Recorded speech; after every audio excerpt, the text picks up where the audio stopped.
Transfer posting का मामला भी वहां पर उठाया जा रहा है। ट्रांसफर पोस्टिंग का मामला शिक्षकों का सबसे बड़ा ज्वलंत मामला है। विधान परिषद में अभी शिक्षा मंत्री जी का इस पर कोई वक्तव्य नहीं हुआ है। जैसे शिक्षा मंत्री जी आएंगे और अभी चलना है, पूरे मार्च भर चलना है।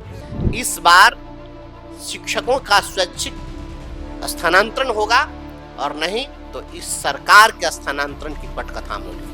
अच्छा, सरकार किसी की बपौती नहीं ना है, बिहार किसी की बपौती नहीं है, किसी को विरासत में बिहार नहीं मिला हुआ है। तो हम तो के पाठक के खिलाफ लिख करके दिए हुए हैं महामहिम राज्यपाल को।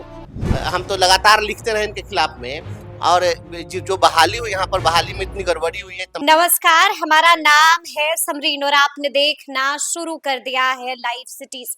देखिए, बजट सत्र चल रहा है और आपको मालूम है कि सदन के भीतर जमकर बवाल हो रहा है और एक बार फिर से ट्रांसफर पोस्टिंग बड़ा मुद्दा बना हुआ है। तो आज हम एक बार फिर से इसी मुद्दे पर सीधी बातचीत करेंगे एमएलसी बंशीधर बृजवासी जी से। सबसे पहले बहुत शुक्रिया बातचीत के लिए। थैंक यू जी, सबसे पहले तो बृजवासी जी, हम आपसे जानना चाहेंगे और आपके वीडियोस भी हम लगातार देख रहे हैं कि सदन के भीतर खूब बरस रहे हैं आप, खूब गरज रहे हैं आप। क्या कहिएगा, क्या प्रश्न था, क्या मांग कर रहे थे? शिक्षकों से संबंधित जितनी भी समस्याएं हैं, चूंकि मैं शिक्षक हूं इसलिए प्रत्येक समस्या से मैं पूर्णतः परिचित हूं, अवगत हूं। मैं उनकी परेशानियों को जानता हूं। सभी मुद्दों पर हम लोगों ने प्रश्न डाला है। अब संसदीय जो व्यवस्था है, उस व्यवस्था में एक ही दिन में सारी चीजें नहीं आती हैं। जैसे जैसे विषय वस्तु आएगा, सभी चीजों पर बहस होती जाएगी। और शुक्रवार को शिक्षा का विषय आता है विधान परिषद में।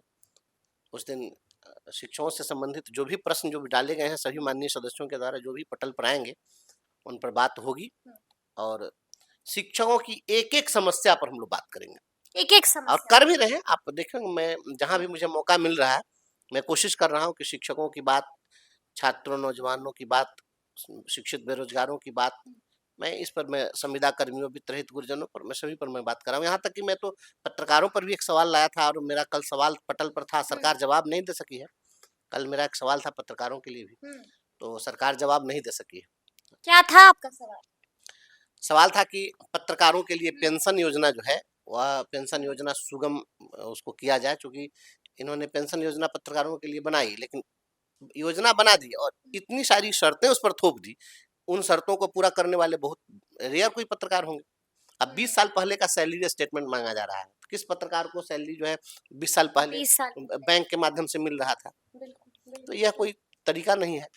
तो इन सब चीज़ों पर हमने सवाल उठाया था कि पत्रकारों को जो पेंशन मिले, एक तो सम्मानजनक पेंशन भी होना चाहिए, और दूसरा है कि इसके लिए जो शर्तें हैं वह उन शर्तों में ढील दी जानी चाहिए, जो व्यवहारिक हो, ऐसा होना चाहिए कि अधिक से अधिक लोगों को लाभ मिल सके। ट्रांसफर पोस्टिंग का मामला भी वहां पर उठाया जा रहा है। ट्रांसफर पोस्टिंग का मामला शिक्षकों का सबसे बड़ा ज्वलंत मामला है, और विधानसभा में इस पर चर्चा हुई है, जो मीडिया के माध्यम से हम लोगों ने भी देखा है, आप लोग कवर किए हैं उसको। विधान परिषद में अभी शिक्षा मंत्री जी का इस पर कोई वक्तव्य नहीं हुआ है। जैसे शिक्षा मंत्री जी आएंगे और अभी चलना है, पूरे मार्च भर चलना है। इसलिए सभी साथियों को मैं कहना चाहता हूं, जो भी लाइव सिटीज के माध्यम से हमें देख और सुन पा रहे हैं, मैं सभी शिक्षकों से, मैं गुरुजनों से मैं विनम्रता पूर्वक कहना चाहता हूं, आप निश्चिंत रहिए। इस बार शिक्षकों का स्वैच्छिक स्थानांतरण होगा और नहीं तो इस सरकार के स्थानांतरण की पटकथा हम लोग लिखेंगे। सरकार के एकदम सरकार का सरकार को हम लोग बिल्कुल। अच्छा, सरकार किसी की बपौती नहीं ना है, बिहार किसी की बपौती नहीं है, किसी को विरासत में बिहार नहीं मिला हुआ है। इस बिहार के तमाम सुख सुविधाओं पर, भौतिक संसाधनों पर एक मजदूर के बच्चे का भी उतना ही अधिकार है जितना राष्ट्रपति के बच्चे का अधिकार है। तो शिक्षक चांद तारा मांग रहे हैं, ये ट्रांसफर करने के लिए मांग रहे हैं कि हमको आप सुविधाजनक जीवन जीने के लिए रास्ता आप हमको दे दीजिए। तो आप स्थानांतरण क्यों नहीं देना चाहते हैं? अगर कोई वित्तीय भार जैसी बात होती है तो अगर कोई बहाना बनाए तो एक बात है, इसमें कोई वित्तीय भार तो नहीं बढ़ाने के लिए कह रहा है शिक्षक। शिक्षकों का कहना है कि हमें आप घर के आसपास पोस्टिंग दे दीजिए।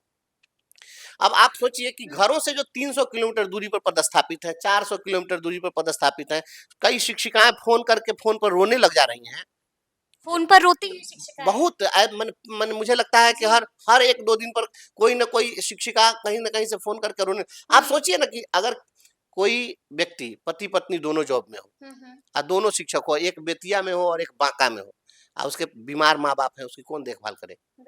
आज भी हमने एक इश्यू उठाया था शून्यकाल में कि जो एफएलएन का प्रशिक्षण होता है वह 1 सप्ताह का होता है। तो आप 1 सप्ताह के लिए प्रशिक्षण में भेज दिए और आवासीय है।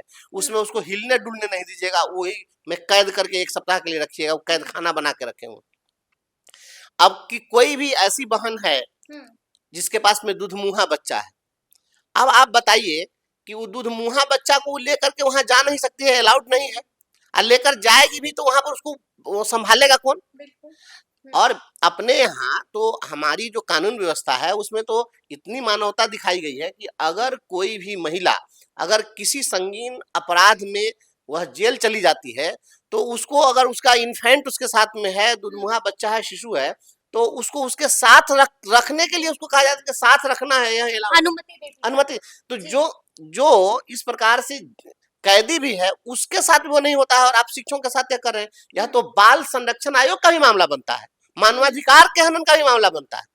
और आप उसको इस तरह आखिर बताइए कि माँ तो एक अगर शिक्षक बनना अगर अपराध है तो उस अपराध की अपराधिनी वह माँ हो सकती है, लेकिन वह बच्चा कौन सा अपराध किया है जिसके चलते आप 1-1 सप्ताह उसको माँ से आप जो है कहते हैं अलग रखने के लिए? और दीवारों पर पोस्टर साटिएगा कि बच्चों के लिए माँ का दूध सर्वोत्तम आहार है। क्या मजाक है? तो ये हुकूमत के हाथी नियर दांत दूगो खाए के दोसर चबावे के दोसर। लंबी लंबी बात करिए, महिला सशक्तिकरण की बात कर लीजिए, बाल संरक्षण आयोग बना लीजिए, मानवाधिकार आयोग बना लीजिए, यह आयोग बना लीजिए, वह आयोग बना लीजिए, व्यवहार में ही तो स्थानांतरण की सुविधा अगर नहीं होगी कौन देखने वाला होगा उसको? कौन अच्छा, लेकिन आपने देखा होगा ब्रिजवासी जी कि लगातार कई सारे ऐसे विधायक हैं जो ये मांग कर रहे हैं कि सबसे पहले महिलाओं का और दिव्यांगों का ट्रांसफर पोस्टिंग कीजिए आप। देखिए, जो महिला होती है उस महिला दोहरी जिम्मेवारी का निर्वहन करती है, चाहे हमारी माँ हो, बहन हो, बेटी हो, कोई भी हो, उसको जो पारिवारिक जीवन जी रही है उस वह दोहरी जिम्मेवारी रहती है नौकरी पेशा वालों को। अब आप ही दिन भर रिपोर्टिंग करती हैं तो दिन भर आप रिपोर्टिंग लाख कर लीजिए, फिर घर जाएंगे तो कुछ न कुछ आपको पारिवारिक जिम्मेवारी भी आपको निभानी पड़ेगी। तो जो दोहरी जिम्मेवारी निभाने वाले लोग हैं तो स्वाभाविक है उनको तो पहले कंसिडर करना ही पड़ेगा। यानी कि आप भी कह रहे हैं कि पहली प्राथमिकता महिलाओं को और दिव्यांगों को देना चाहिए, जो विधायक जी कह रहे हैं सही कह रहे हैं। बिल्कुल। अच्छा एक चीज बताइए, दिव्यांग को आप प्राथमिकता नहीं दीजिएगा, जो दृष्टि दिव्यांग है उसके बारे में कभी सोचे? आंख का मूल्य कोई व्यक्ति वह नहीं समझ सकता है जो व्यक्ति जन्म से और मृत्यु तक वह आंख से पूरी दुनिया को देखता रह गया। आंख का मूल्य वह व्यक्ति भी नहीं समझ सकता है जो जन्मांध होगा, जन्म से अंधा जन्म लिया और अंधा ही मर गया तो वो भी उसका मतलब नहीं समझेगा। लेकिन आंख का महत्व पूछना है तो उस व्यक्ति से पूछिए जिसको जन्म लिया तो आंख उसके पास रही हो और बाद में उसकी आंखें दृष्टिहीन हो गई हो और चली गई हो, तब उसे पता चलता है कि आंख का मतलब क्या। आप जरा सोचिए, कोई दृष्टि दिव्यांग शिक्षक है और दृष्टि दिव्यांग शिक्षक की पोस्टिंग आप कर दिए हुए हैं 200 किलोमीटर दूर। अब बताइए कि 200 किलोमीटर दूर कैसे ट्रेवल करता होगा, कैसे जाता होगा? ये जितनी बातें हैं, आप एक बात सोचिए, जब हम लोग बहाल हुए थे शिक्षा मित्र के रूप में, उस समय मैं भी 20 साल की उम्र में बहाल हुआ था। बहुत सारी ऐसी बहनें थी जो 18 साल में बहाल हुई थी। अब 18 साल के उम्र में जो बहाल हुई, आज 22 साल से वो जॉब कर रही हैं। जब शिक्षा मित्र बनी उसके बाद में तुरंत उनकी शादी हुई, यीशु जन्म लिया, आज के डेट में उनकी जो उस समय बेटी जन्म ली थी वह बेटी आज शादी उसकी हो रही है, बहुत की हुई भी है। ट्रांसफर इन्होंने दिया नहीं तो मायके में अपॉइंट हुई, मायके में उसकी शादी हुई और शादी होकर के ससुराल नहीं जाके मायके में ही रह गई। उसकी विदाई आज तक नहीं हुई 22 वर्षों में। और अब उसकी बेटी जो जन्म ली है, अब वह बेटी भी जो है अपने माँ बाप के घर से वो विदा नहीं हो रहे, अपने ननिहाल से विदा होने की स्थिति में है। तो आप बताइए कि और अब आप ट्रांसफर भी देने की बात करते हैं, इस बात को गंभीरता पूर्वक समझना पड़ेगा कि जब फसल सूख कर जल के बिन तिनका तिनका बन गिर जाए फिर होने वाली वर्षा का रह जाता कोई अर्थ नहीं। बिल्कुल, बिल्कुल। सुख साधन चाहे जितने हो, गर काया रोगों का घर हो, फिर सुख के मिले समंदर का रह जाता कोई अर्थ नहीं। जब आदमी बूढ़े हो जाएगा, वानप्रस्थ में जब जाने का उम्र हो जाए, तब उसको गृहस्थी जीवन जीने के लिए कहिए, इसका कोई मतलब रहता है? समय पर सब चीज अच्छा लगता यानी है। कि आप भी यही कह रहे हैं कि जो नेक्स्ट नंबर है वो महिलाओं का और दिव्यांगों का होना चाहिए। निश्चित रूप से सभी का स्थान अच्छा, स्थानांतरण में क्या दिक्कत है? सबका देखिए, प्राथमिकता जो दी जाती है, प्राथमिकता इस मायने में दी जाती है कि जो चॉइस कर रहे हैं तो चॉइस करने में प्राथमिकता दी जाती है। ऐसा नहीं हुआ अभी तक। पहले जो भी ट्रांसफर पोस्टिंग जो भी हुआ है, उस ट्रांसफर पोस्टिंग में क्या किया जाता है कि जिन जगहों पर रिक्तियां हैं, तो उसमें जो महिलाएं जो अपने नियरेस्ट में चाहती हैं, उनको पहले दे दिया जाता है कि आपको हम आपके घर के नजदीक। पुरुष होगा तो थोड़ा सा दूर पर भी जाएगा, लेकिन महिला सबसे नजदीक जाएगी, ये प्राथमिकता होती है। और ट्रांसफर करना है तो इसमें क्या दिक्कत है? एक साथ सबका किया जा सकता है, इसमें कोई बड़ी बात एक साथ सबका किया जा सकता आराम से है, किया जा सकता लेकिन है। आपने सुना होगा कि शिक्षा मंत्री ने क्या कुछ कहा। साफ साफ कह दिया कि लंबा इंतजार नहीं करना है, सिर्फ 2 महीने में सब हो जाएगा। तारीफ कीजिएगा शिक्षा मंत्री की। अच्छा, कि शिक्षा वाह क्या काम कर रहे हैं आप मंत्री जी। शिक्षा मंत्री जी हम्म कोई पहली बार तो बोले नहीं है, इस सदन में तो बराबर बोलते रहते हैं। हम्म शिक्षा मंत्री की तो छोड़ दीजिए, माननीय मुख्यमंत्री जी ने कहा था कि स्कूल 10 से 4 होगा, वो हुआ। बिल्कुल जी। तो शिक्षा मंत्री जी के कहने से नहीं कहने से क्या होने जाने को है? भरोसा नहीं है। शिक्षा विभाग का ये अधिकारी सब जो है, हम्म, ये सब ठिका लिया है सब मुख्यमंत्री को इस बार चुनाव में हराने का। अच्छा। इन लोगों ने तय कर लिया है कि इस बार हम्म, इस प्रकार के भिड़ंत पैदा करो शिक्षक के बीच में और सरकार के बीच में कि सारा टीचर इनके खिलाफ हो जाए। 6 लाख पढ़ा लिखा आदमी जिस राज्य में किसी के खिलाफ खड़ा हो जाएगा, वो व्यक्ति मुख्यमंत्री बनेगा। बिल्कुल। तो ये सब जो है माननीय मुख्यमंत्री जी का सब दुश्मन से बैठा हुआ है शिक्षा विभाग में, और सब साजिश रच रहा है, और साजिश के तहत शिक्षकों को ये सब इस प्रकार से तंग कर रहा है और करवा रहा है। लेकिन हमको लग रहा है कि हम तो बार बार इस बात को कह रहे हैं, तो मुझे अब लग रहा है कि सरकार अब इस बात को महसूस कर रही है कि नहीं, कहीं ना कहीं साजिश हो रही है। और इस बात को अगर शिक्षा मंत्री जी महसूस कर लिए हैं तो उनको मैं धन्यवाद देता हूँ। अभी भी पटरी पर शिक्षा मंत्री को धन्यवाद दे रहे हैं। हम अगर वो महसूस कर रहे हैं तब हाँ। सशर्त मैं धन्यवाद दे रहा हूँ कि अगर वो इस बात को महसूस कर रहे हो कि नहीं, ये शिक्षा विभाग के पदाधिकारी सरकार के खिलाफ लगे हुए हैं, तो उसको नियंत्रित करके और अगर शिक्षकों को अगर स्थानांतरण दे दें, 2 महीने के अगर नियत अगर अच्छी है तो मैं धन्यवाद देता हूँ। लेकिन अगर नियत अच्छी नहीं है तो शिक्षा विभाग के अधिकारियों के ये बुने हुए जाल में अगर ये फंस रहे हैं या आईवास कर रहे हैं, तो इससे कोई फायदा नहीं होना है। और इस तरीके से करेंगे तो सरकार को बहुत बड़ा नुकसान उठाना पड़ेगा। अच्छा, अभी आपने कुछ देर पहले कहा कि मैं भी शिक्षक हूँ, लेकिन आपको ये भी याद होगा कि कैसे के पाठक ने बड़ा एक्शन लिया था और आपको निलंबित भी कर दिया गया था। आपने देखा है ना कि शिक्षा विभाग ने भी बाज़ाब्ता एक नोटिस निकाल दी है और साफ साफ कह दिया है कि वैसे शिक्षक जिन पर कार्रवाई हुई है उनका ट्रांसफर पोस्टिंग नहीं होने जा रहा है। आशा धरी की धरी ही रह जाएगी, ख्वाब अधूरे रह जाएंगे। बृजवासी जी। जिन पर कार्रवाई हुई है, अगर किसी भी व्यक्ति पर, यह सोचने की बात है, इस देश के अंदर में जो विधायिका का सिस्टम है, संवैधानिक जो व्यवस्था है, उसमें आप पर अगर कोई एफआईआर हो गया तो एफआईआर होने का मतलब आपको दोषी मान लिया जाएगा। जब तक न्यायालय के द्वारा किसी व्यक्ति को दंडित नहीं किया जाता है, बिल्कुल। तब तक अच्छा, ये नेता लोग को तो सजा हो जाता है, तब भी आके चुनाव लड़के फिर विधायक बन जाते हैं, फिर उसके बाद भी आके मिनिस्टर बन रहे हैं, मुकदमा पर मुकदमा हो रहा है। तो जिनके ऊपर इधर प्रोसीडिंग चल रहा है, कोर्ट में ट्रायल चल रहा है, तो इन लोग का ना छोड़ दे रहा है। पहले इन लोगों को छोड़ देना चाहिए था, इन लोगों को फिर चुनाव लड़ने में प्रतिबंध लगा देना चाहिए था। ये इस तरह का ये लोग जो कर रहे हैं, गैर कानूनी बात कर रहे हैं। और जो लोग कर रहे हैं शिक्षा विभाग के पदाधिकारी, मैं तो कह रहा हूँ डिरेल्ड हो गया पदाधिकारी, गैर कानूनी बात कर रहे हैं। एकदम बिल्कुल कानून। क्या लगता है मामला कोर्ट भी जा सकता है ऐसे में? तो हम तो के पाठक के खिलाफ लिख करके दिए हुए हैं महामहिम राज्यपाल को, और शिकायत कर दी है के पाठक की राज्यपाल से। हमने किया, और हम तो लगातार लिखते रहे इनके खिलाफ में। और जो बहाली हुई, यहाँ पर बहाली में इतनी गड़बड़ी हुई है, तमाम आरोप है, हमारा घोटाले हुए हैं, इस घोटाले में हमारा इतना आरोप है। तो इतना पदाधिकारी सबको इन लोग काहे के लिए तवज्जो दे रहे हैं, इसमें काहे प्रमोशन दे रहे हैं?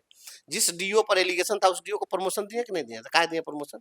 ये शिक्षा विभाग मैंने मेरा कुत्ता तुम्हारा कुत्ता कुत्ता और मेरा कुत्ता टॉमी जी। है, अधिकारी है तो वो टॉमी है इनका, शिक्षक है तो इस तरीके से चलेगा। बिल्कुल गलत बात है। बिल्कुल गलत बात है, लेकिन हमने देखा कि टीआरई 3.0 का भी मुद्दा उठाया है, वहां पर क्या कुछ मांग कर रहे हैं? नहीं, हमने मांग किया और सभापति जी ने उसमें नियमन भी दिया है। मैं जब बोला, पूरे सदन ने सपोर्ट किया है इस चीज को। और फिर ध्यानाकर्षण में भी ये मामला डाला जा रहा है। इस पर काफी गंभीर है हम लोग। आज फिर हम लोगों ने ध्यानाकर्षण डाला है इस पर, ठीक है। और सरकार से हम लोग वक्तव्य मांग रहे हैं कि और सभापति जी ने भी कहा है कि सरकार को इस पर वक्तव्य सदन में देना होगा, और देना होगा। हाँ देना होगा, क्योंकि 87,000, आप सोचिए 87,000 पदों के लिए इन्होंने विज्ञापन प्रकाशित किया, रिक्ति दिखा 87,000, ढिढोरा पीटे 87,000 शिक्षकों की बहाली करने जा रहे हैं। रिजल्ट जब निकाले तो 66,000 का रिजल्ट निकाले, तो 21,000 तो यहीं पर गायब हो गया। तो 21,000 यहीं पर गायब हो गया। ढिढोरा पीटे लोग को दिखाया आईवास के 87,000, और रिजल्ट लेकर के आया तो 66,000, और उस 66,000 में मल्टीपल रिजल्ट जो है हजारों लोगों का है। जो एक ही अभ्यर्थी 1 to 5 में भी पास है, 6 to 8 में भी पास है, 9 10 में भी पास है, 11 12 में भी पास है, यानी कि मल्टीपल रिजल्ट है। और कोई ज्वाइन करेगा तो कहीं एक ही जगह ज्वाइन करेगा, तो जब एक ही जगह ज्वाइन करेगा तो, और 3 जगह, अगर 4 जगह उसका सिलेक्शन है 4 पदों पर, तो कहीं एक ज्वाइन करेगा तो 3 तो रिक्ति ही रह गई। तो इस प्रकार से 87,000 विज्ञापन निकालो, 66,000 का रिजल्ट दो, और ज्वाइन कराना हो तो 40,000 को ज्वाइन कराओ, यही तो खेला चल रहा है। तो जब ऐसी बात, और जब अभ्यर्थियों ने मांग की है, तो मांग के बाद बीपीएससी ने आश्वस्त किया है बाकायदा सूचना प्रकाशित करके कि अगर शिक्षा विभाग अनुरोध करता है बीपीएससी से कि आप सप्लीमेंट्री रिजल्ट दीजिए, तो हम रिजल्ट देने के लिए तैयार हैं। यह चीज बीपीएससी ने भी सार्वजनिक कर दिया। तब बीपीएससी जब तैयार बैठा हुआ है, तो इनको अधियाचना भेजने में क्या लग रहा है? मैंने कहा ना, शिक्षा विभाग के पदाधिकारी जो है ना, यहाँ शिक्षा विभाग के पदाधिकारी सबको पता नहीं कहाँ कहाँ से लोग नमूना लेकर के लोग बैठा दिया है। कोई मानवता नाम की चीज नहीं है, इंसानियत नाम की चीज नहीं है। सब खाली वही समरसेबुल गाड़ेगा, पानी निकले चाहे ना निकले, पैसा निकल जाए, फेरा में सब लगा रहा है। डोमिसाइल का मुद्दा भी खूब गरमा आने दीजिए खूब गरमा गया है। राजद वाले हाथों में बैनर पोस्टर लिए हुए थे। देखिए, अब साफ कह रहे थे कि नुकसान तो हम राजद वाले लोगों से हम साथ मांगेंगे, क्योंकि राजद वालों का साथ मांगेंगे, बंशीधर बृजवासी हम सभी से मांगेंगे साथ।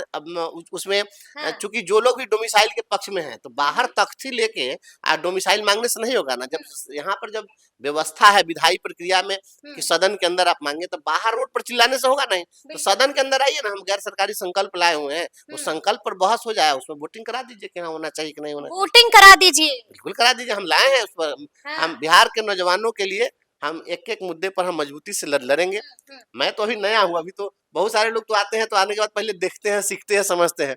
मैं तो आया हूँ देखे कि मैं डे 1 से ही कोशिश कर रहा हूँ कि भाई मुझे मौका मिले, तो मैं जहाँ भी मौका मिलता है तो मेरी कोशिश रहती है। आने दीजिए, डोमिसाइल बड़ा मुद्दा है। हमने अपने चुनावी एजेंडे में भी इस चीज को कहा था कि इसके लिए मैं प्रयास करूंगा, तो सदन में हमारा प्रयास है। हमने संकल्प डाला था, संकल्प भी स्वीकृत हो गया है, सदन में आएगा, उस दिन चर्चा होगी। सत्ता और विपक्ष सभी से मैं आग्रह करूंगा, क्योंकि हमारे मुख्यमंत्री जी को अब तो प्रधानमंत्री नहीं न बनना है। लोकसभा चुनाव था तो उस समय में इनको पीएम मटेरियल साबित करना था।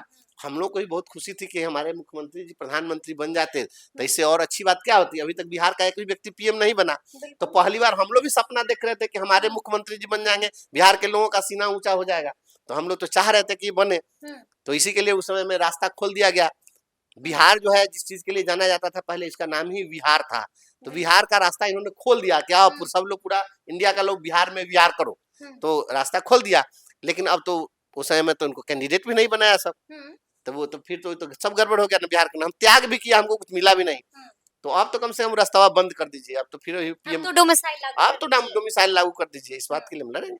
चलिए तो सुना आपने क्या कुछ कहा है बंशीधर बृजवासी जी ने। बड़ी ही बेबाकी के साथ तमाम सवालों के जवाब भी दिए हैं और बता दिया है कि अब आगे आगे क्या कुछ होने जा रहा है। तो फिर ये पूरी बातचीत आपको कैसी लगी है, कमेंट करके हमें जरूर बताइएगा। तो ऐसे तमाम अपडेट्स के लिए बिल्कुल ऐसे ही हमारे साथ बने रहिएगा और देखते रहिएगा लाइव सिटीज। बहुत शुक्रिया।